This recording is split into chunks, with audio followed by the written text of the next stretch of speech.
I suppose my first encounter with black art would be in the mid-80s, and there was a very good exhibition at the Mappin in Sheffield called Into the Open.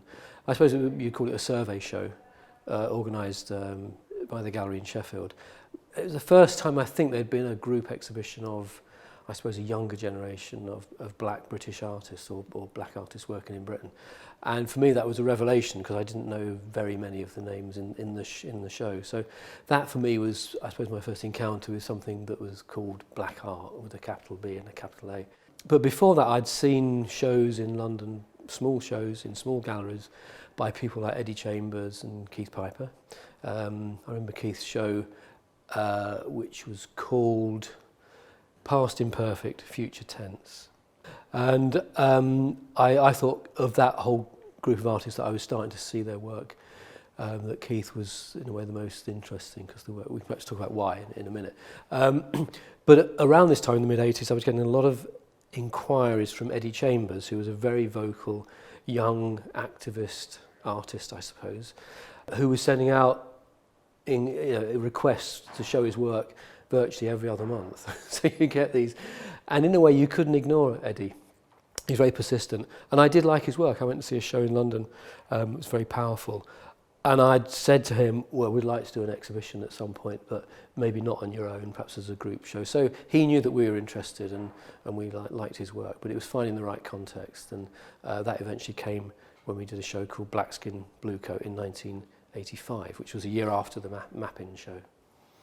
The context was what was very different between the types of show that you'd see in London and this large show at the Mappin, because it was in a public gallery.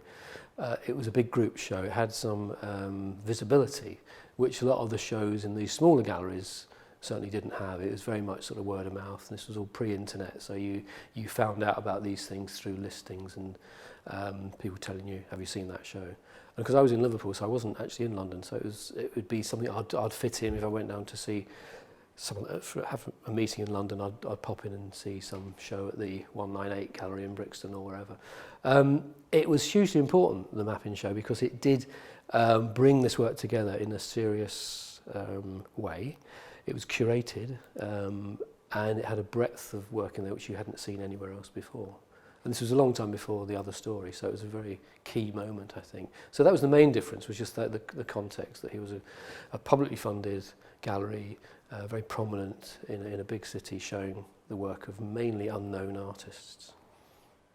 The shows in London that I'd seen were very low-key, in quite small venues, whereas the show at the Mappin was the first time I think there'd been a big survey show, if you want to call it that, of the work of black British artists, and particularly a lot of young artists. So it had visibility in a public gallery in a large city, well attended, and it really, as the title says, Into the Open. It brought that work to a much larger audience, even though it wasn't in London.